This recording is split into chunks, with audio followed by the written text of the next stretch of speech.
Le sujet des déplacements, il est conçu effectivement à l'échelle, on va dire plutôt de l'aire métropolitaine, c'est-à-dire Toul, Lunéville, Pont-à-Mousson, avec Nancy au cœur du dispositif. L'objectif, c'est de faire des transports qui puissent être déjà libres et souples pour les usagers, et puis bien sûr qu'ils soient un progrès écologique. Ce qui veut dire qu'on n'est pas là pour ouvrir la chasse à la voiture. Dire que d'un seul coup, la moitié des voitures, comme le disent les socialistes, doivent disparaître. Non, on a l'idée d'investir d'abord dans le tram, pour offrir une alternative à la voiture. Tram qui est conçu justement à cette échelle de l'aire métropolitaine, puisque avec les parcs relais à Brabois, à Roberval, sur la 33, sur la 330, avec le tram-train qui pourra être fait à Roberval et le long de la Meurthe, on voit qu'on se connecte directement au TER vers Toul-Lunéville et Pont-à-Mousson et qu'on propose à la sortie de l'autoroute de pouvoir stationner sa voiture pour passer sur le tram ou pourquoi pas aussi sur des vélos en libre service.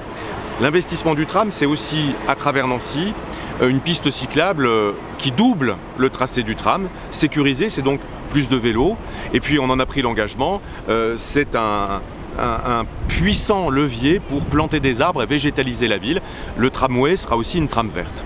L'idée, c'est d'accompagner ça avec le développement des bus à hydrogène et d'avoir un projet de production d'hydrogène pour les mobilités ici à Nancy, avec des énergies renouvelables et non pas du craquage qui pollue.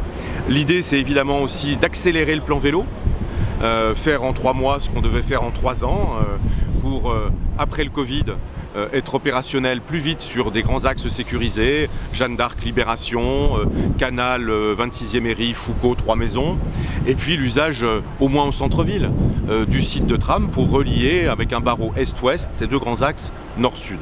C'est plus de marche, avec 300 bancs qu'on veut installer, avec bien sûr les plantations d'arbres pour être à l'ombre l'été, avec des points d'eau, avec des îlots de fraîcheur, et avec des espaces piétons qu'on veut doubler au centre-ville mais aussi développer dans les quartiers.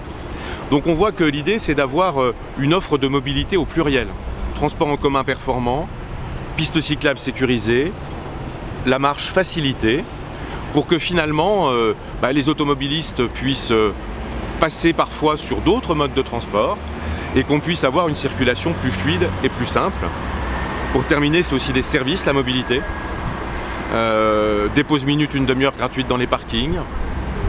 Bien sûr, pour les vélos, des parkings sécurisés, pas seulement au centre-ville, mais aussi dans les quartiers résidentiels. Et puis l'encouragement aux véhicules électriques, avec des bornes de recharge gratuites dans les parkings, avec un soutien aux copropriétés privées qui s'équipent de bornes de recharge électriques, et avec des parkings résidents dans les quartiers, où on pourra aussi avoir de la charge électrique à disposition des automobilistes. Il faut encourager aussi, bien sûr, le véhicule vert. L'encourager pourquoi pas aussi sur le tarif avec des stationnements moins chers.